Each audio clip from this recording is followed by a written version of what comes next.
Good morning, Jill. Welcome in. Oh, okay. Hot flash is coming in. I'm coming in hot. So hang on.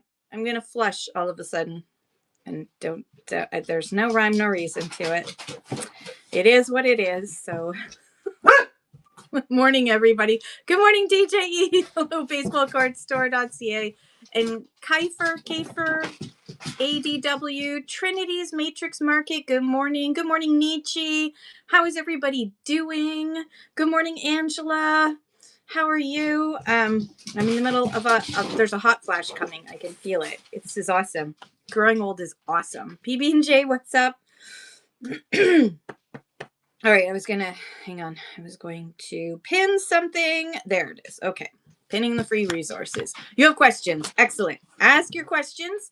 And then in maybe at like half past, we're going to go into talking about, I'm going to be doing a deep dive into pricing strategies on Whatnot. So that's my topic for today. So feel free to ask your questions. And then if I have time, after I've finished doing my talk about pricing strategies on Whatnot, then I will try to answer other questions as I can. Vintage, what's up? Good morning. How is everybody doing? Recycling Dad, hello. How are you? Boop. And hello, Donna. Welcome in. Welcome. Okay. So Hot Flash is going to just be with me probably for the entire show. I don't know. There's no rhyme to reason. Hey, good morning to Montreal kids and Mr. Bulk Canada. So if I go free shipping, I'm still forced to print labels through Whatnot. I don't. Did they offer us free shipping? Because that's a U.S. feature that we don't have yet, as far as I know, unless they're now testing that out too. But as far as I know, there's no free shipping available. Yeah. So there's currently no free shipping available for Canadian sellers. It's a US sellers thing, as well as the free reduced shipping, only available in the US. You will see Canadian shows where they say free shipping and they're actually cheating by going against terms of service and removing buyer protections by telling people to use local pickup. Which again is against terms of service, so I don't recommend doing it. And then they're mailing it out. They're literally mailing out cards worth hundreds of dollars. Yeah, they do pick up, but it's not pick up. And then they send it to you free shipping by sending it in an envelope by Canada Post with no tracking.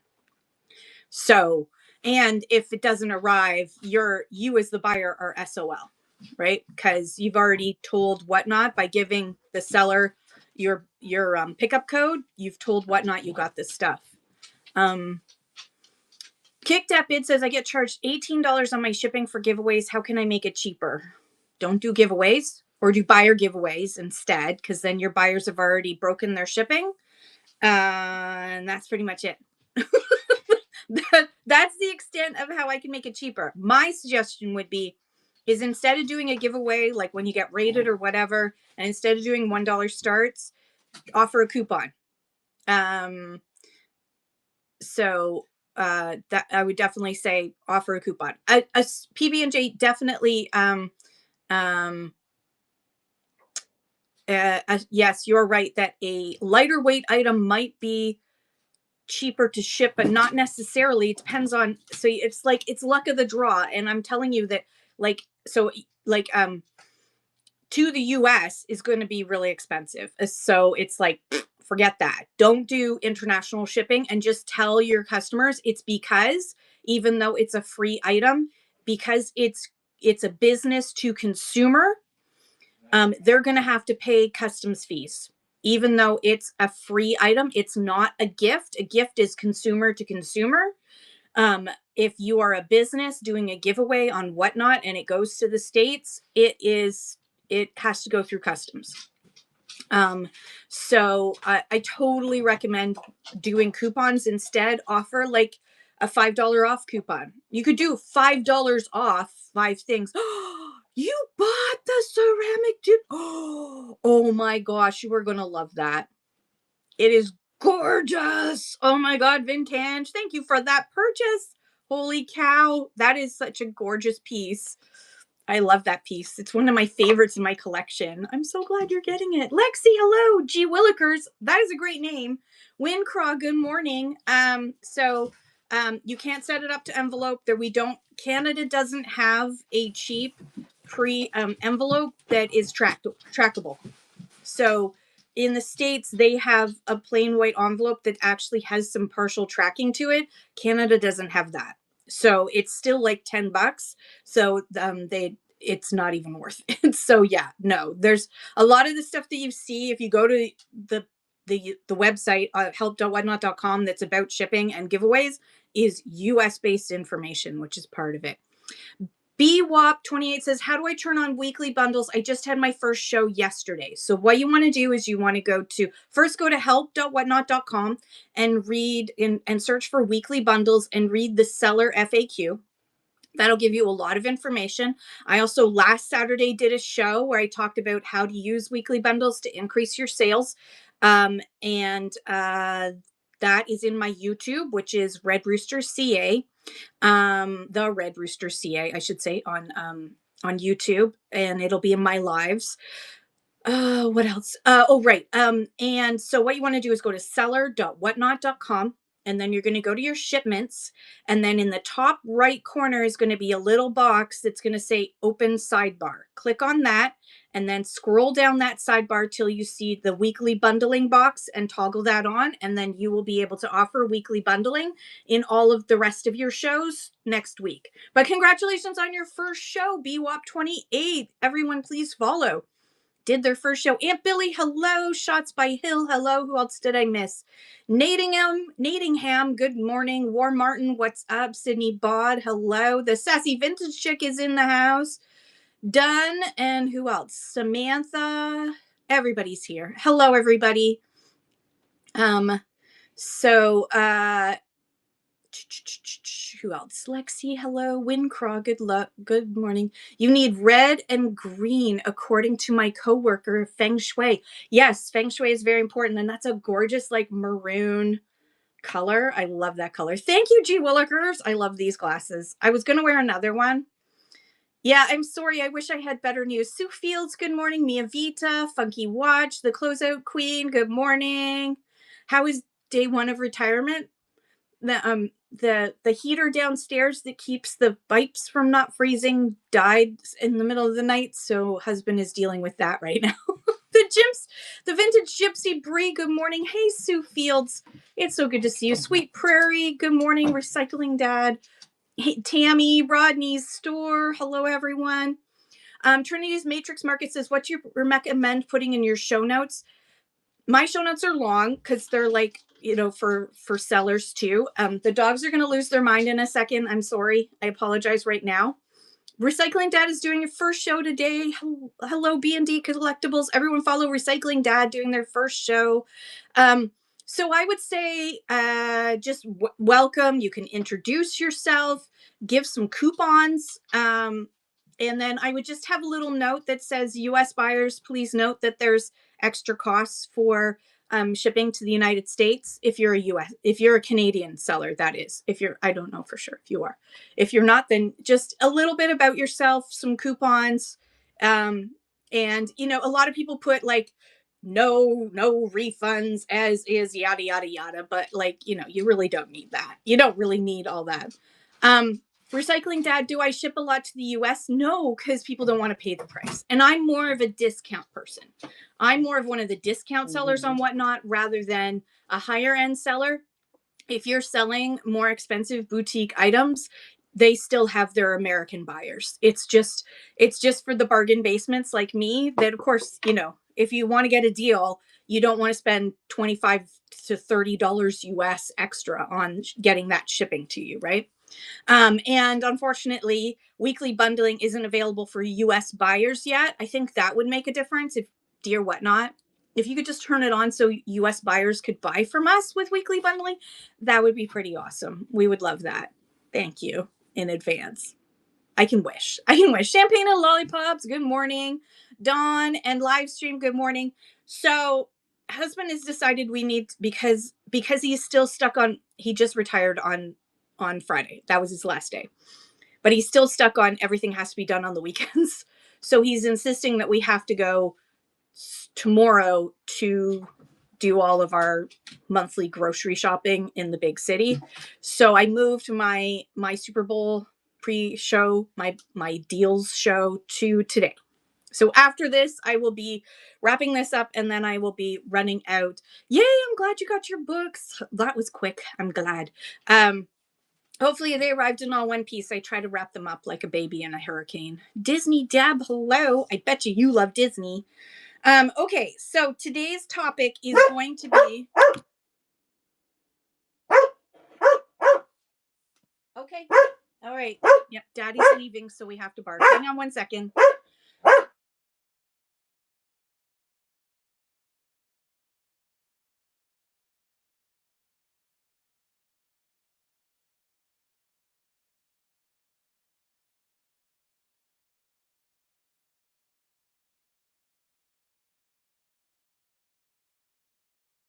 All right, Daddy just left. That's Romeo.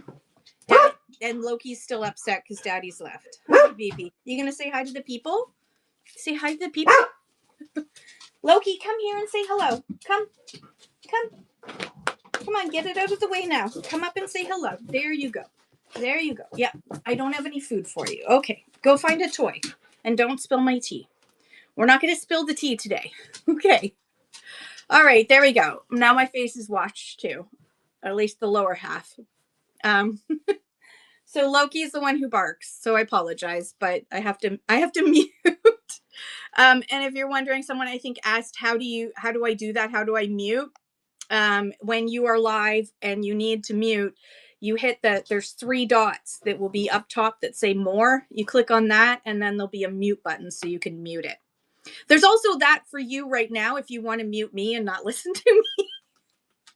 If you'd prefer to just watch my hand gestures and that, I don't do sign language. So this is some sort of other language. Okay.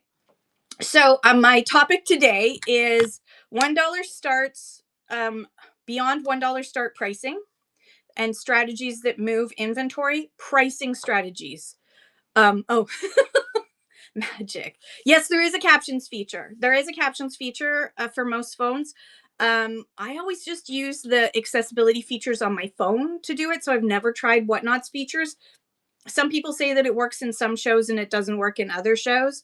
It might be that Shawnee, it might be that in, with some accents, it may not do well with accents. And I have a Canadian accent, I'm told.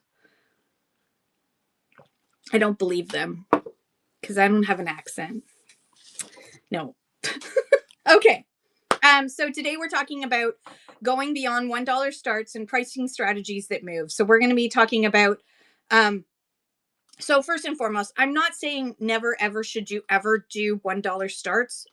What I'm saying is that you don't have to do $1 starts to operate a business on Whatnot. And a lot of people think that you do. They really do think that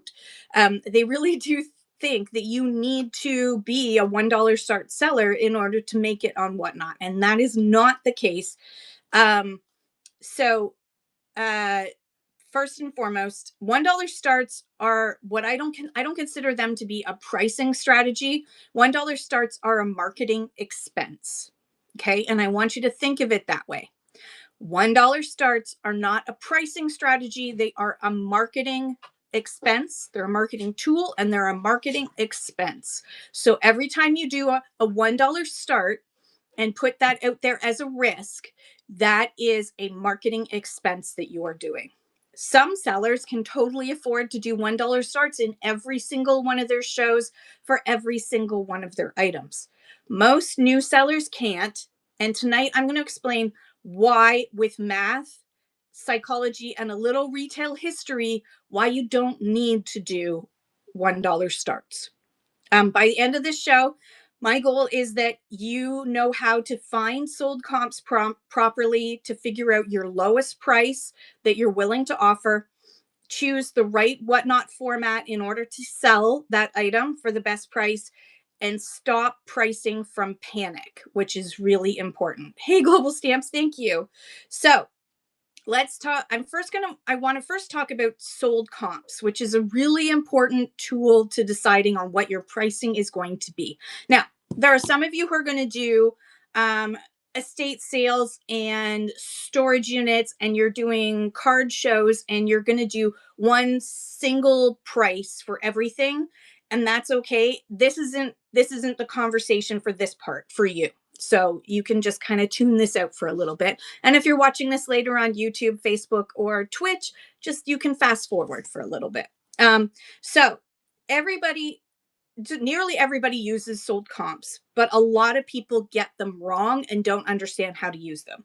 Now, my background is I am an auctioneer. I did run an auction business for a number of years. And I also am a graduate of the Canadian Personal Property Appraisers course. So I have an accreditation as a personal property appraiser. I am not a real estate property appraiser. I am a personal property appraiser. All the stuff you put into your house and have around your house, the bits and pieces, that's what I can appraise, not the real estate. So sold comps, usually the easiest way for people to find sold comps is go to eBay and look at sold listings, but that doesn't give you a complete picture. Active listings are really not a great way to decide on what a good asking price is for items. Past whatnot streams, only if you were in the show are you going to know what the sold price was for those items. You may know what you sold that same item for last week, and that's a good sold comp for you. Some auction houses do have online their house realized prices, so you can look at like highbid.com for sold price information, but not all auction houses do. But here's one problem with doing sold comps as your only way of pricing. A sold comp tells you only what sold, not why it's sold. So, this is a background on fair market pricing. Fair market pricing means is totally different from sold comps, and what you're seeing on eBay in June may be totally different in December, and you may only be seeing 3 sold listings on eBay, and stuff hasn't moved in a while, and you don't actually know how long that person had that item up for before it finally sold. It doesn't tell you some of the information that makes people more likely to spend more money on an item. It doesn't tell you how trusted that seller was, whether the shipping was bundled in, was there free shipping offered, was the shipping more expensive or cheap, because you don't know where the person lived, so you don't know how much they paid for shipping on top of it, right? You don't know whether the buyer was emotional about the purchase, or it was their payday and so they were willing to spend more money, or whether the item just sat unsold for 6 months before it finally sold. So a sold comp is not a commandment or an absolute. It's a clue as to what the price could be achieved for this item under some, but without any of the context behind it. So it's just a good starting place. It should not be where you live with the price of that item. Now, this is where a lot of sellers get hurt, is the lowest price that you can afford, trying to figure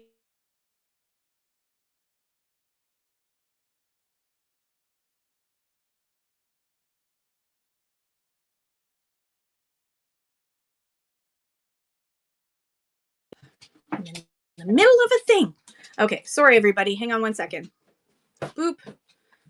Mic on. There we go. Sorry about that. I'm back. Okay. So it's the same spammer every freaking day. Almost at the exact same time. Same spammer. And I keep blocking it, but it seems like they just changed their number a little bit. Anyways, so the lowest price you can afford, how do you figure that out? So your actual lowest price that you could possibly sell something for is important to know, especially if you're selling on whatnot, because somebody may offer you in the middle of a show, you say the start bid is $20 and someone says to you, I could go to 15. Would you take 15? You need to know whether you can take 15 or not, so that you can quickly respond without hemming and hawing and making a big production out of it, right? So your lowest price is the item cost plus what platform fees you're going to have to pay. Remember, it's not only 8% commission, which is one of the lowest commissions on the planet, but you also have to pay 2.9% payment processing fee, which is for the item price plus shipping plus tax that the buyer paid. You pay for the 2.9% payment processing fee for that plus 30 cents. Then on top of that, you have to think about your shipping supplies. Is this going to need a special box that I have to purchase, or can I use a reusable box? Do I have to purchase packing materials? That's your commission is 8% commission. That's what you pay Whatnot. So what about your packing supplies? I just had to do my it's been over a year, but I managed to eke out for over a year.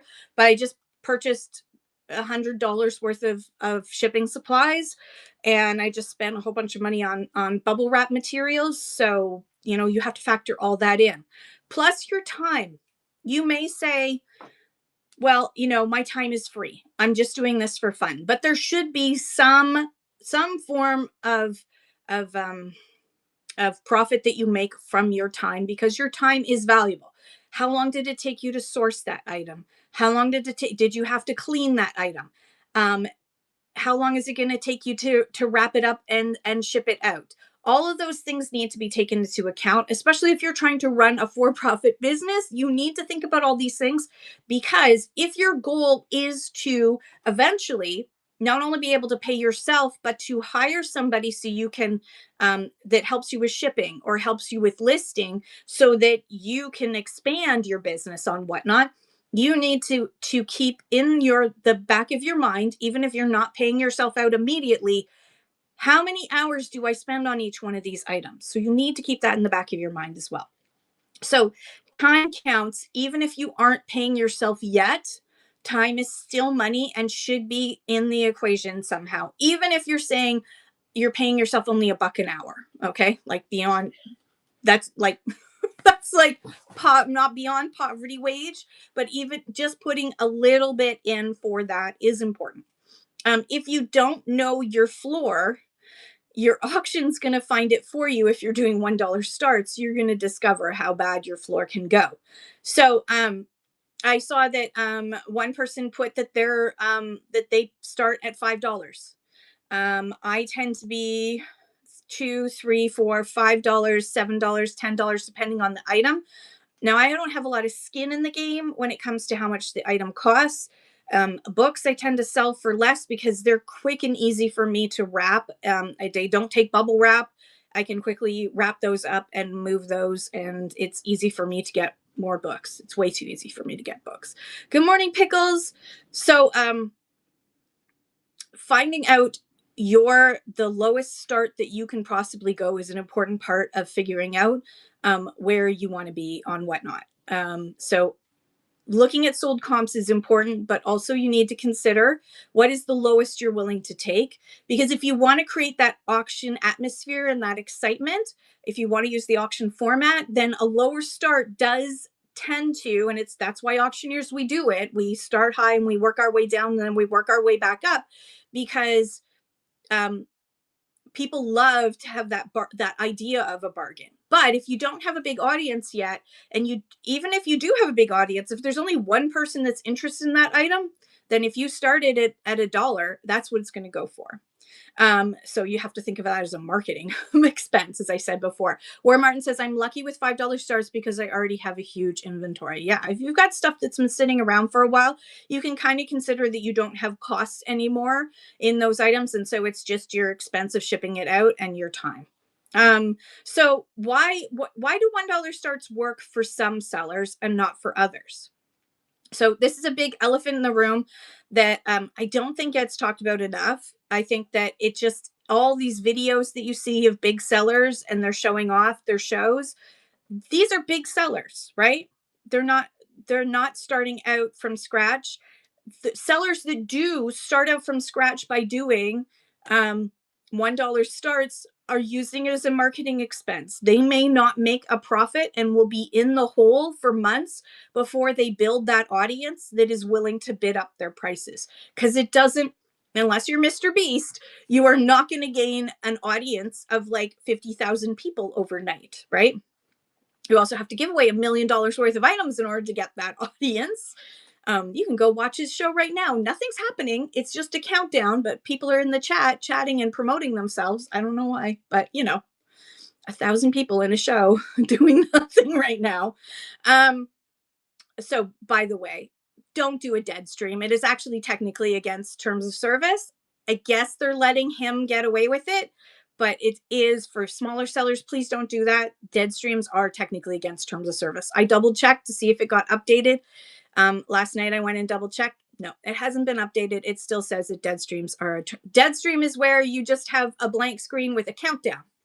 Like if you go to Mr. Beast stream right now, that's technically a dead stream. Nobody's there. Nobody from the show is there. Nobody is talking. Nobody is interacting. It's just a countdown clock staring at you.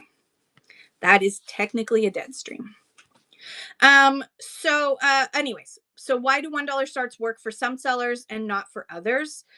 Of course, big sellers can do it and they're fine, but they've got an audience that's going to bid it up. So they know, okay, every once in a blue moon, one of their items might sell for just $1. But they're going to sell a whole bunch of other items that they started $1 and it's going to go up to 20, 30, 40, 50, 100 and something odd dollars, right? So they can afford it every once in a while if they're selling at volume, that a couple of things are selling for $1, right? They can afford that because they sell 1,000 items in a week or more, 2,000, 3,000 items in a week. If like even if 10%, even if 100 items are only $1, they're still making more than enough money to make up for that because they've got an audience built up. So established sellers often have a lower cost of goods. They have the volume to absorb losses. They've got more repeat buyers and bigger viewership. And their infrastructure is already paid for. They already have the staffing, the warehouse, everything else. They're not. So I want you to think that $1 starts aren't a brave move. They're funded already. Those folks that are doing it, they've already funded it. So I want to talk about now pricing psychology, because let's get away from dollar starts and let's talk about pricing psychology, which has been studied for decades.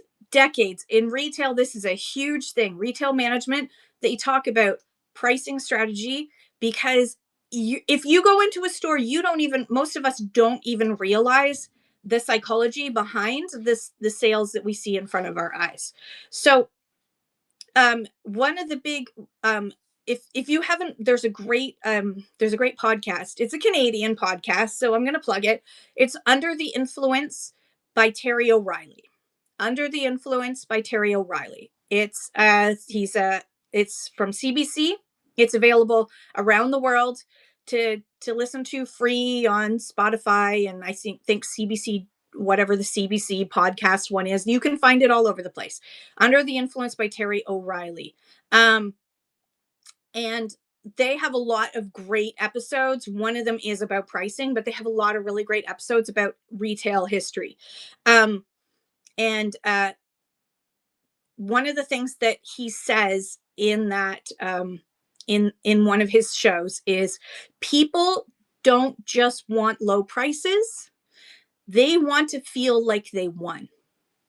And this is something that I want you to think about. People don't just want low prices, they want to feel like they've won.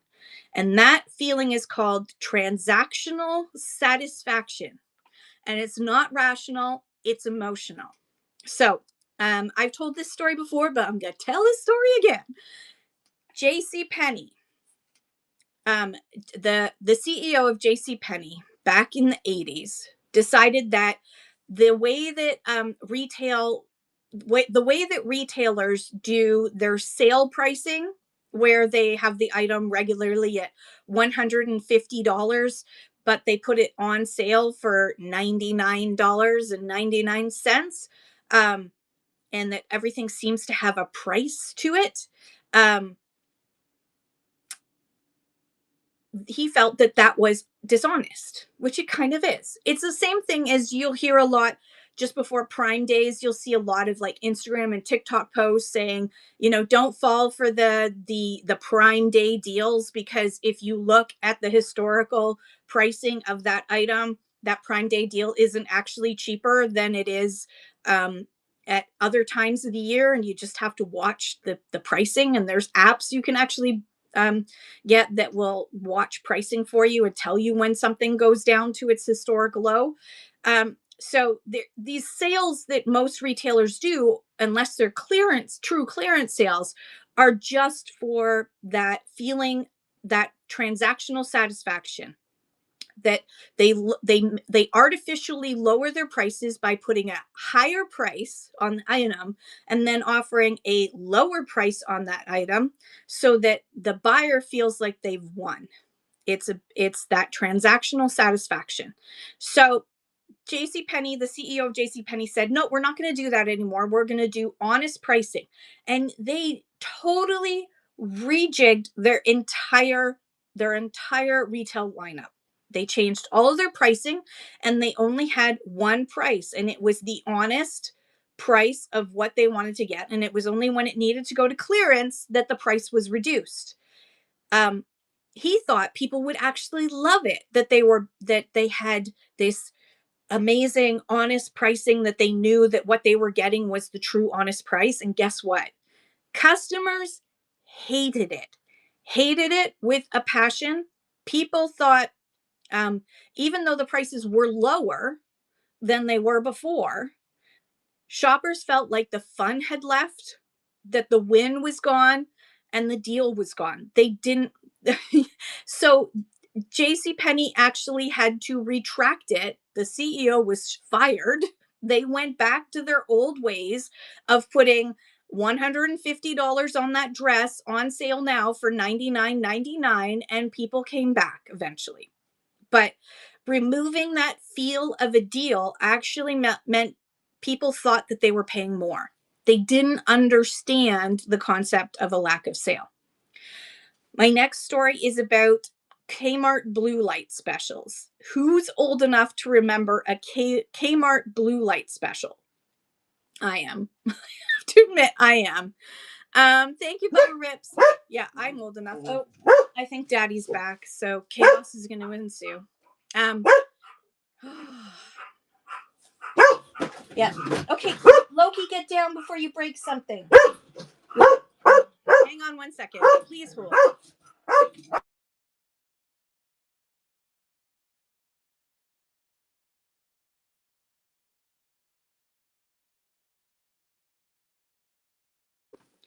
Okay, I'm holding on to Loki right now. Oh, God. Stop. Stop. He's coming. He's coming. He's coming. Oh, dear Lord. He's coming. Stop. Shh. Shh. Settle. Yeah, I know. I know. Just wait. Just wait. Every freaking Saturday morning. Oh, wait. No, that's not going to happen anymore. Hang on.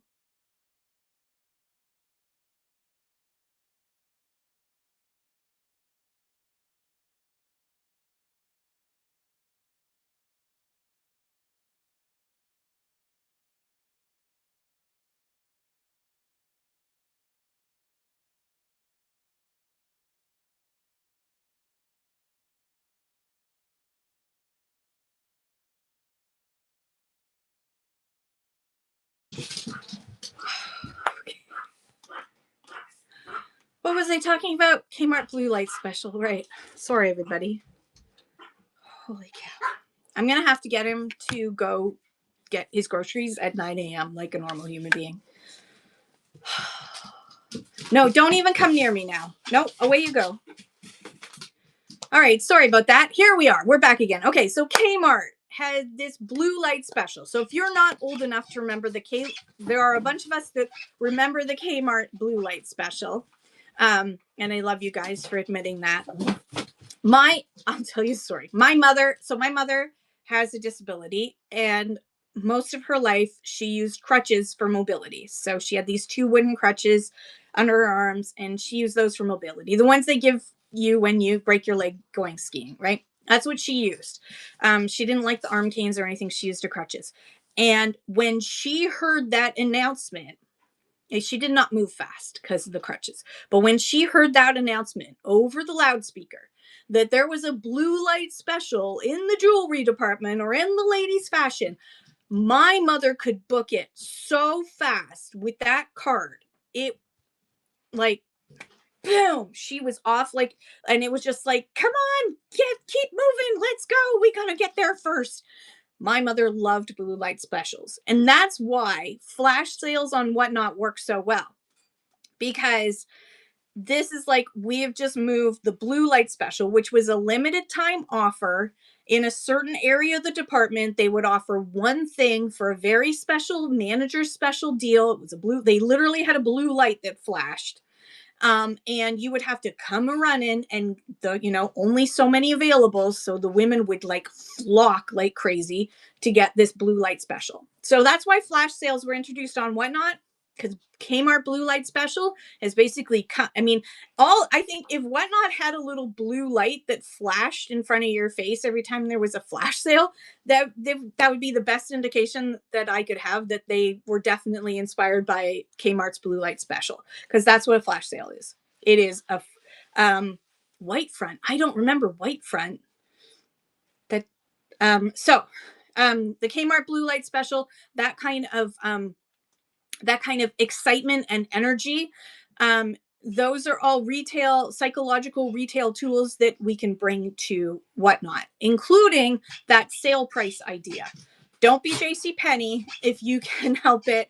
Try to offer a reduced price. Now, again, I don't want you to be dishonest. Oh, before Kmart, they didn't have it around here, that's for sure. We had Woolworths. We had lots of Woolworths, and then Zellers and Kmart. Oh, okay. I love hot flashes.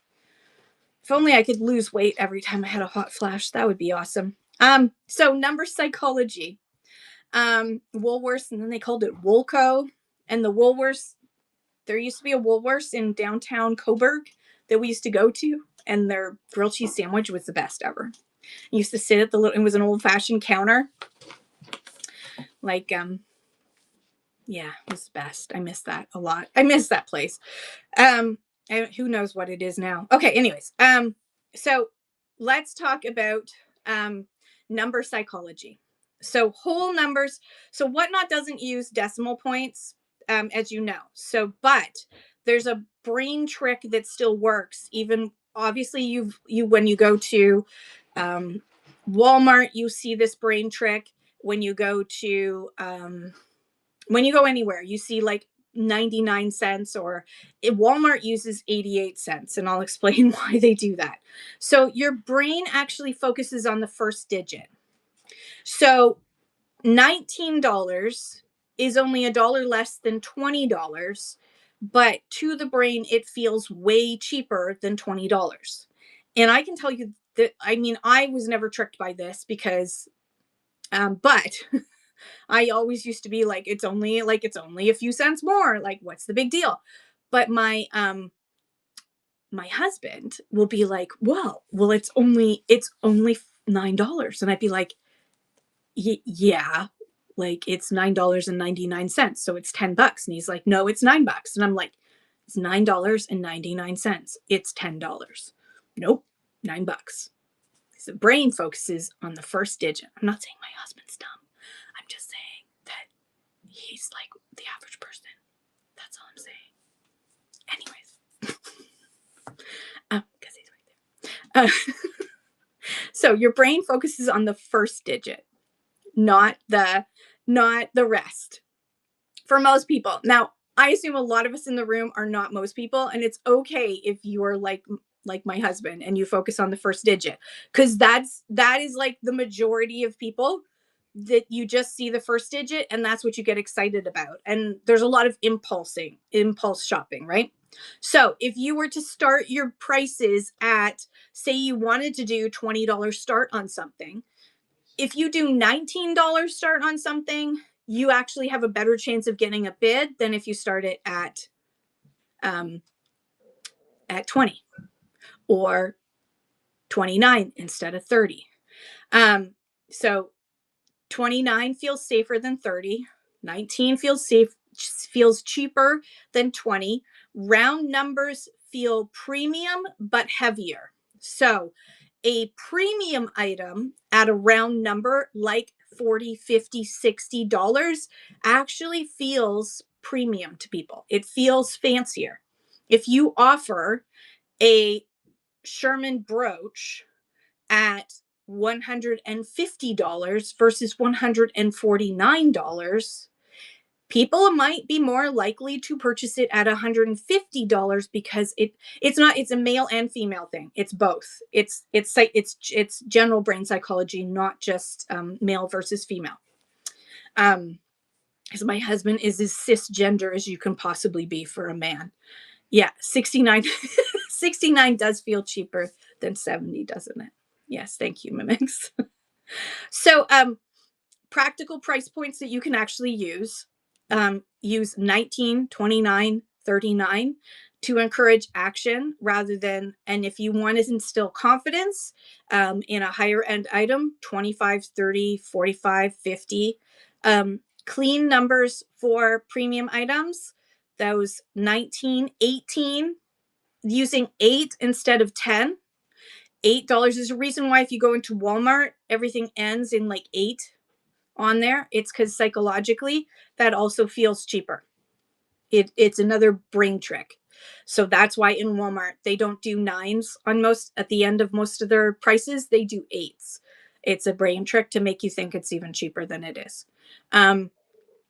And Linda Wells says, I always feel like they're trying to trick me when they put 99 cents or 88 cents on it. They are. They're using pricing psychology on you. Yes. So if you wanted to do, instead of doing a $10 start, do an $8 start if you can afford to.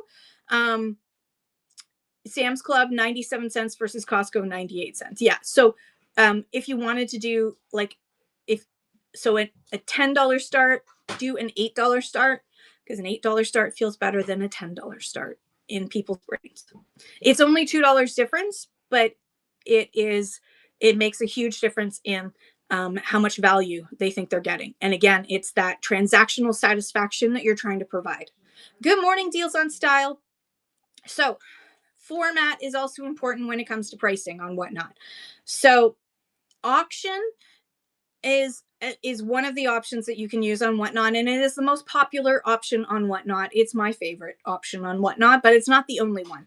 Auction is best when demand is unknown, or you feel like demand will be high, and therefore there is highly likely to be a bidding war, which will increase the possibility that you will go beyond what your buy it now goal would be.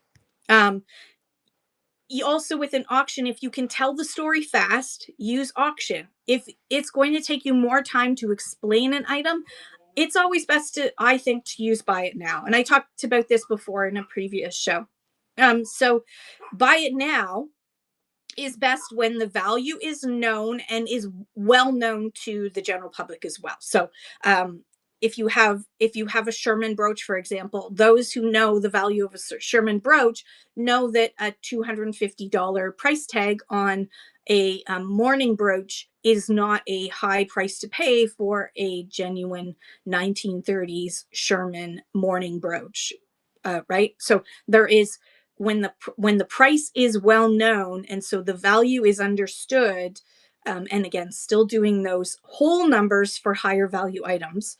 Buyers like certainty, and buy it now offers you margin protection. So if you are not comfortable with doing lower starts or going too close to your lowest floor price that we talked about earlier, so figuring out what are all your costs involved in this item and getting it to your customer, how much is it going to cost you before you get your money from the customer. figuring that out first, that's your floor price, right? Then if you can start as that could be your start for your auction, for your buy it now. That's where you put in your margin protection, which would be more than what your floor price is. So that would be where you get closer to what you've seen in sold comps than necessarily what your floor price is. Mimic says auction works best when there's scarcity of that item. Yes, scarcity and demand. There still has to be demand. If you could have a super, super rare item that out there, if you put it on eBay, and you left it there for like 3 months running, eventually there would be somebody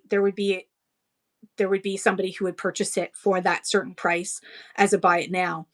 On Whatnot, if you came and brought that to Whatnot, yeah, it might be a rare item, but if it's not also in demand, that's where I'd keep it in the buy it now. If it's not an in demand item and you want a higher price for it, I would leave it in the buy it now and then maybe do a flash sale, which is the third way of doing things. Flash sale is a great way to, as a pricing strategy, to create that blue light special. So when inventory is good inventory, but it's slow, and you want to get rid of those things, or you just want to create a sense of urgency in your show, a flash sale is a great way to kind of get that energy going in your show. So for example, let's do a flash sale on something. We are going to do a flash sale on, should I? Yes, I'm going to. Screw it. I'm going to run his flash sale. 15% off for 2 minutes. Okay, there we go. All right, I'm going to run the flash sale on this bag from Irregular Choice. If you look at the sold comps, $100 is way less. But I know what I got my skin in the game for it. But because of the price of this price point, I don't tend to put these kind of price point items in my shows because mine is different. So flash sales are best when your inventory is good, but the movement is slow. You need to get rid of items fast, or you just want to create a sense of urgency and some excitement in your room, and you want a blue light moment to sort of re-energize the room. This is another great way to get rid of items. And with flash sales, it's the percentage off that is important. So 15, 20, 25, 30, 35, 40, anything that's a percentage off is going to attract buyers because people love a bargain. Again, it's that JC Penney's CEO's mistake of thinking that people don't love a bargain. People love a bargain. No matter what that bargain is, people love a bargain. So hang on. Let me just unpin that. Get rid of that so we can look at something else. Wait, that's why. Okay, we're going to repin that. Just get that flash sale out of our faces. There we go.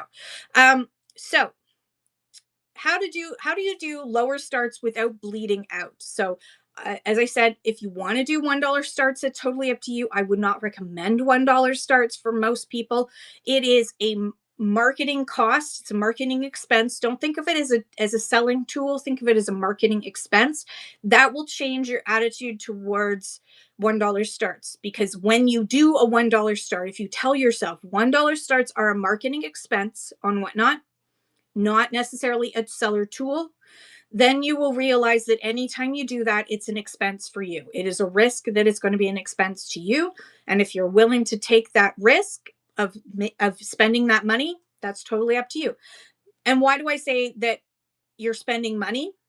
Well, say you run an item for $1 and somebody buys it and they live in the States and not in Canada, and they're paying $25 for shipping, plus the dollar for your item, plus the tax on the shipping and the dollar, and you're paying Whatnot 8%, and you're also paying 2.9% payment processing fee on the total. plus the 30 cents. So even off the bat, you've lost 30 cents, then you've lost 8 cents. So that's 38 cents. And then whatever the rest is, 2.9% on shipping of $24. You are basically, I've done it where I've done $1 start and had negative amount coming out of my ledger from making that sale. That was a marketing expense. And then also take away, how much did that item cost me? Even if it was absolutely free to you, how much of my time was spent wrapping that up to ship it out, how much of my packing materials. Even if you get most of your packing materials for free, your tape still costs money, the printing of the label costs money. There's other costs involved that you need to factor in. So it's not just as simple as it was a free item, and so I sold it for $1 and no big deal that I didn't make any money, because you actually did lose money. Mimic says, yeah, I accidentally used my Canadian address for a PWE item. I think the payout was 3 cents. Yes. Yeah. So you buy a sticker. You buy a sticker from a US seller for $1, and they're going to get next to nothing out of it. They're going to get nothing. They are, because like 3 cents isn't even going to cover the envelope, right? So my recommendation for lower starts without bleeding is a safe zone. For those of you who are running items that are more on the bargain side, $5 to $8 starts is a comfortable place to land for most people. So if you're doing estate sales and that sort of thing, and you're not, or storage auctions, you don't have to start at $1. You can start at $5 to $8 and still get good bids. You can. Choice auctions are another way to look to keep your risk lower. If you provide a choice of like 3 to 4 items in front of folks, and then you start the bidding, and the winner gets to choose the item that they would like, and then you can run it again. People will often bid against each other for not the same thing. Thank you, Rexy. Oftentimes one person wants the doggy figurine, and another person wants the ducky figurine, and the third person that's bidding wants the squirrel figurine, and they're bidding against each other to get first pick because they don't know what each other wants. That's how we do it as auctioneers. That's why we'll do, okay, on choice from this table right now, who wants what on this table, on choice, winner gets to pick. So using on choice will increase the odds that you are going to get some bidding wars. If your job early on isn't to win the auction, it's to stay in the business. So it's really important that if you can't afford to be doing $1 starts, that you think about pricing strategies that are based on your floor. What is the lowest that you can possibly go? And that would be the absolute lowest that I would suggest for starting your auctions. And then on top of that, my suggestion to you is to consider number psychology.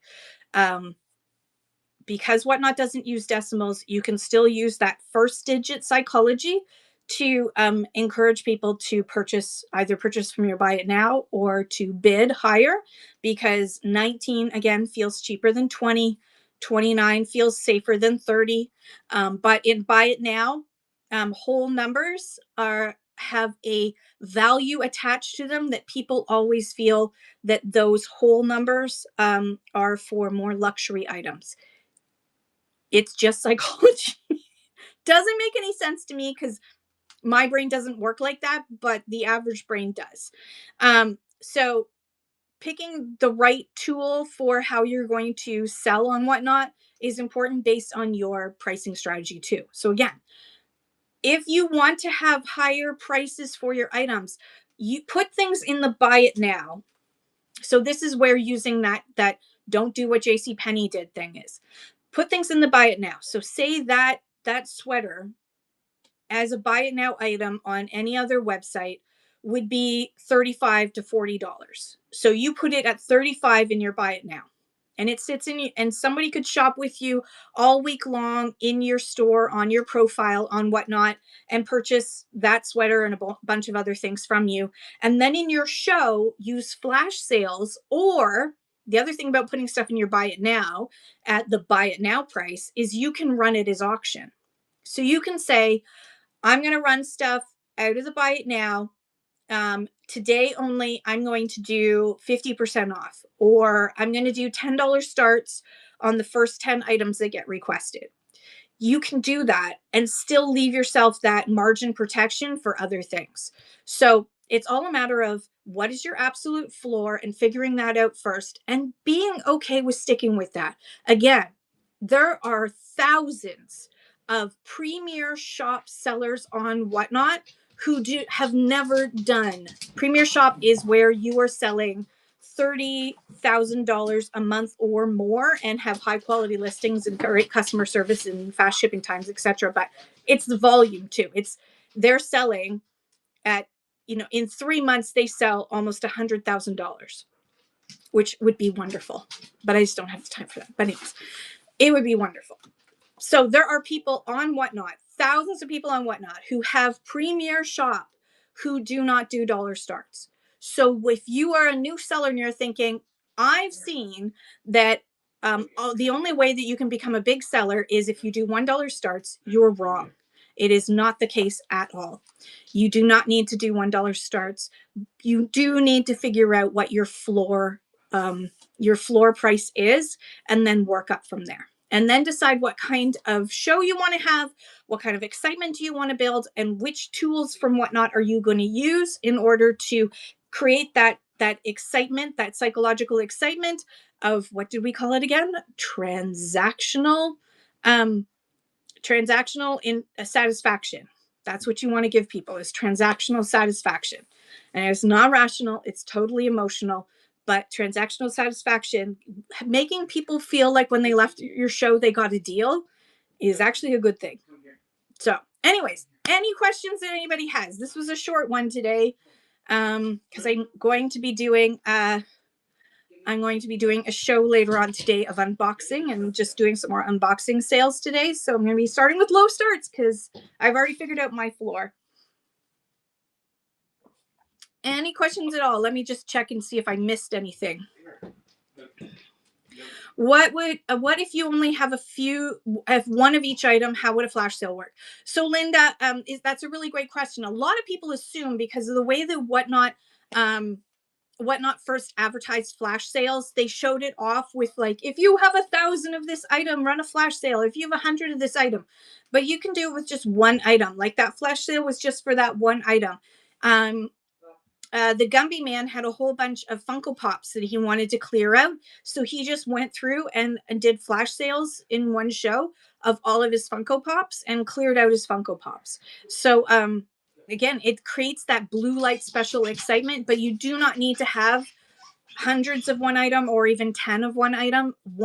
A flash sale for one item is possible. It just needs to be in your buy it now in order for that to happen. Angie's this and that says, try to have items in your buy it now and a few auction help draw attention to your sale. Yeah, absolutely. So if you are a person that wants to do mostly auction sales, Angie's totally right. Also utilize the buy it now. What I find, and other people can say if they do this too, when I'm in a show and what someone's showing on the screen isn't of interest to me, I often will, instead of swiping away, I will go over to their store and start looking through the stuff they have in their buy it now to see what else is available that I could purchase. And I will start scrolling through their auction and scrolling through their buy it now. So even if you're not a pre-lister, if you are a random polls type person, put a few things into your buy it now so that people have somewhere to look. Like, think of it as like a little catalog with some extra stuff. Or think of it like, if you go to a retail store and you go to line up to check out, like at Winners, right? You know that trap they take you through, that lineup trap of like all those really fun, cool little things to add to your basket. then think of that. That's your buy it now, is for people to come in and look at some other little trinkets that they can add to their box before they leave your show. Jay Medina says, how does this work when it comes to IRS and taxes? Well, first of all, I'm Canadian, so I think your tax system is cuckoo, Cocoa Puffs. It's the most complicated tax system I've ever seen. Ours is very simple. I can fill in a tax form in like less than half an hour for like all of us. So yeah, I don't know. My suggestion would be is that you follow, let me just type it in for you. Follow Zoe's Treasures. She is a chartered accountant. Zoe's Treasures for USA financial info. She will not give you like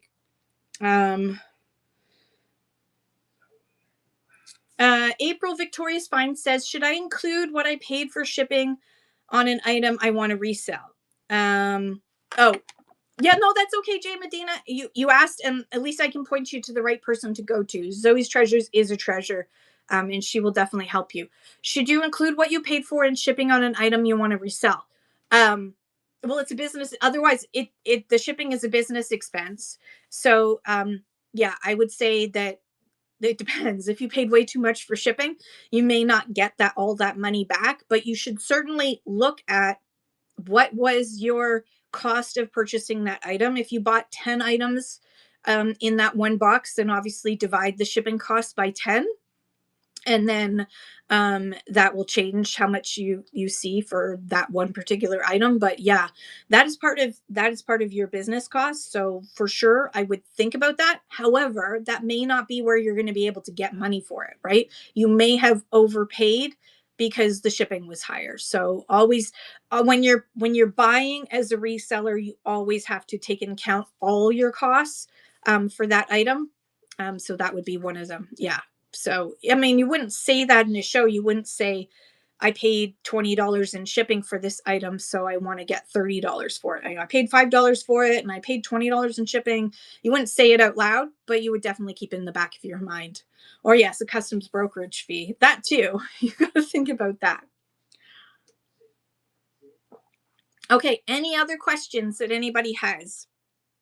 Short and sweet show today, but that's probably a good thing because I can go on for quite a bit about some other topics. But I thought this one was important because I'd seen a lot of questions about dollar starts. Boa Boutique says, while we're on taxes, if I'm a store and I'm using Whatnot and I pay taxes to purchase my goods, am I charging the client on this platform taxes? No, Whatnot charges. If you sell on Whatnot, your buyer pays Whatnot for HST, PST, GST, whatever you have in your area. So the buyer pays Whatnot remits that to the government.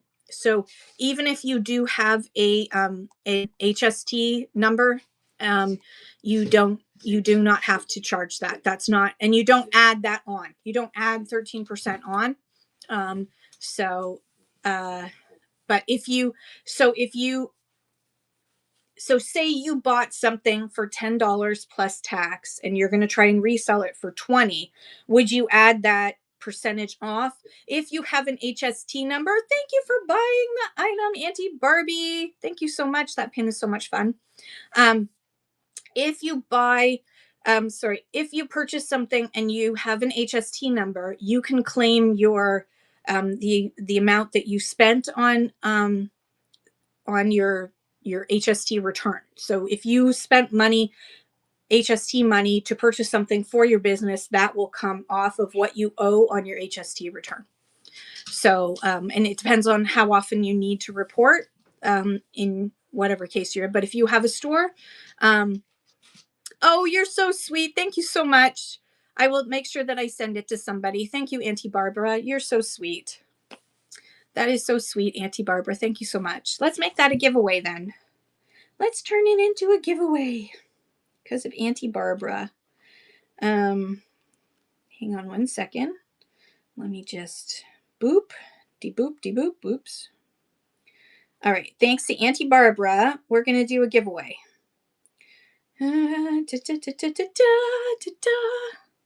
Because why not?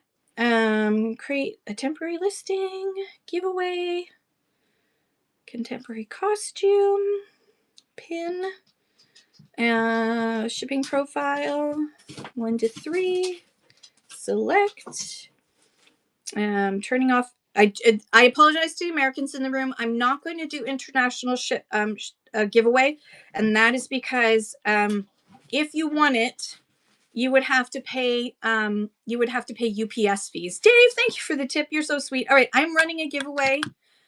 Thanks to Auntie Barbara for donating this cute little let me just show it to you. It says sarcasm isn't an attitude, it's an art. So this is the pin that's being given away right now. So get in on the giveaway.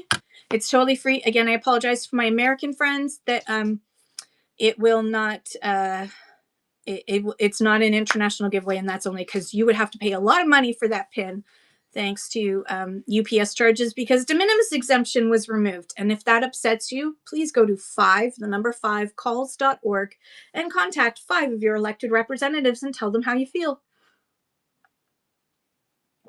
if you so choose. Okay, any more questions anybody has? And Angie says, I'm having a show Monday. My auction is being loaded and I have lots in my buy it now. I love that. And if you're new, bin, when we say bin, it's short form for buy it now. Bin. So we call it the bin because we're lazy. I think that's what it is. We just like to say things faster. Let me end the poll. Is the poll still up? Oh no, the poll's not up. I thought I made a poll. Oh no, I put a poll in the other show. Never mind. Okay, I'm going to let this run for another 35 seconds. So get in on the giveaway. If you have any questions, put them down in the chat. You do not need a business license to sell on here. No. Pickles44 asks, do you need a business license to sell on here? You do not need a business license in Canada to sell on Whatnot. If you get big, you will be required to register as a business. But when you're first starting out on Whatnot, no, you do not. So it's only when you reach a certain threshold, which I can't remember right now because I'm not an accountant. So thank you, Dave. You are awesome. And everyone, please follow Dave from Alberta. He doesn't do a ton of shows on Whatnot yet, but he will. He will. And when he does do shows, they're pretty awesome. Jay Medina says, thank you for the information. Sorry, just not used to people helping others, trying to do the same. There are actually, if you, for folks who don't know, there are a whole bunch of us who do community chat shows. If you go and search for community on Whatnot, you'll see a whole bunch of chat shows. There's a bunch of us who are community hosts in which we work with Whatnot. And once a month, we do topic shows on different issues. So this month, this February, our topic is going to be attracting new buyers. I already have a 3-part series on this on my YouTube because the last time that I did an attracting new buyers show, it took me 3 hours to go through all the different ways that you can attract buyers because there's a lot of different ways. I will try to make it shorter this time because 3 hours is long and most people on my YouTube don't seem to do more than just the first one. But if you do want to do a master class in attracting new buyers, you can go to my YouTube channel, which is theredrooster.ca. And this show today is on my YouTube, my Twitch, and my Facebook, theredrooster.ca. So you no dot. Steph Shaw has there been any suggestion to Whatnot Canada offer flat shipping like Posh? Yes, but I don't think we're going to get it because that was a special deal between Posh and Canada Post. And Whatnot doesn't have that kind of buying power yet, but it's certainly something we've recommended. Thank you, Angie. I actually shortened it. I got rid of the shop. But my suggestion to you is we may have suggested it, but that doesn't mean that if you have an idea for Whatnot, just totally message them. You can use the contact us. If you go to your profile, scroll down, you'll see contact us. You can contact Whatnot and make a suggestion. Feedback is what they call it. So give them a feedback on, do you want a new category? There's some new categories that have been created on Whatnot. One of them is coffee and tea. If you really love coffee and tea and you've got a great source for coffee and tea, why not do a coffee and tea show? All right, 30 seconds left to get in the giveaway for the cute little sarcasm pin that will come to you free of charge. No family fashion yet. We need to keep nagging them about family fashion, and they will listen to us eventually. So last call for questions, and then while that giveaway is running, I'm going to see who we can raid. Let's see. We've done Christine. I always try to find a Canadian. So we're going to do Eastender Resales, who's doing gemstone rings. Ooh, who won? Who won? Who won? Who won? Congratulations on the giveaway to Magnus by Marika. Yay! Awesome. Congratulations. Steph's shop says there's a lot of poshers who want to sell on here, but are turned off by shipping setup because they sell lots of stuff in shows. Yeah, I think that one of the things is that the one thing that I would say to poshers is that Whatnot now has for Canadian sellers, now has weekly bundling, which actually, as far as I'm concerned, is an amazing feature, which means that your buyers can come into your show throughout the week, buy from you, and all of their stuff goes into one package, one poly mailer, one box, whatever you use. So I think that makes a total difference for a lot of poshers who are on the fence. And we actually talked about that. Every week I do a chat show on Friday mornings called Fashion Fridays, where I interview a fashion seller, and then I raid over to Melody Cohn, and she continues the conversation about fashion. But I talk about fashion, like selling and the selling experience. And so Deals on Style and I actually was Kyle and Tishawn were my guests. They're big poshers. They were my guests, and we were talking about shipping. So all Canadians, Aunt Billy, now have weekly bundling. We're now on as of Monday. That'll be week 2 that we've all had weekly bundling. So it was, yeah, and I think it will come to the US eventually. They're just trying to work out the bugs. So it's been in Austria, Germany, and Australia for months now. Yeah, you do have to toggle it on. Hey, Selected Threads, you do have to toggle it on. You go to seller.whatnot.com.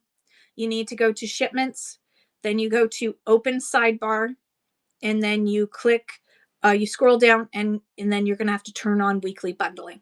But I think Louise was going to get them to update the instructions on help.whatnot.com so that it would have that. The part that's missing at help.whatnot.com was to say to open sidebar. It didn't say that, so you couldn't find it. But you just have to open the sidebar, and it'll be right there, and you just toggle on weekly bundling. It'll make a total difference. Selected Thread says, now I just need to find the time to do more than one show in a week. Yes, but if you have stuff in your marketplace on your profile, right, that they can buy it now off your profile at any time of the day, encourage people to come back. Say you add every week, you add 10 things on or 20 things on to your marketplace, your store on Whatnot. You can tell your customers, even if you do one show a week, you can say, you know what, I only do one show a week, but I've got weekly bundling on, so that you can go in between my shows. You can go in and shop from my profile, and all that stuff that you buy off of my profile during this week will go into one box. And I'm telling you, you're going to get people buying in the middle of the night, because if you say that. So say that frequently. You do not need to do multiple shows in a week in order to utilize weekly bundling as a seller. Don't shy away from weekly bundling because you think I only sell once. How do we create a marketplace item versus a buy it now? So just what you do is create it. You can go into your inventory at seller.whatnot.com and check to make sure that it's in marketplace. It's a bulk edit. You can bulk edit, or you can go in and check each one depending on how much stuff you have. But if you just create the item, if you go to, instead of create show or going into a show and then creating the item, if you create the item directly in your profile instead, Seller Hub, create product, and do it that way, then it will be in your marketplace, and then you can import it into your buy it now in your show as well. All right. Any other questions? Feel free. Like we can wait a bit to raid. We do not need to raid immediately. I will just give it another second. And everybody put up your emojis if you're a seller so that everybody can follow everybody else, no matter where you live around the world. We want to know about you. There we go. And I've not heard of a program called Venue. Deals on Style. I can't remember if you're still here. I can't remember what program you said you use. List Perfect or something? Maybe something like that. I can't remember what they use. Sidekick. I was so far off. Thank you. Sidekick is what it's called, that Deals on Style uses, that cross. I assume that's what you're thinking of, a cross lister. War Martin is selling stamps every Sunday at noon Pacific time. I love all the emojis. I love you guys so much. Okay, let us go raid into EastEnder Resales. Let's show her a ton of love. I'll be on a little bit later. I'm probably going to give myself an hour to cool down because I've got a hot flash going. And then I will be back on to do some unboxing. I have so many boxes surrounding me, so I'm going to be doing books and auction finds and that sort of thing. It's going to be more mystery stuff. A lot of books, I think. Anyways, I love you guys so much. Thanks for hanging out. And if you want to rewatch any of my shows on YouTube, I'm at the Red Rooster CA. Okay, bye for now. Love you guys. Let's go show her some love.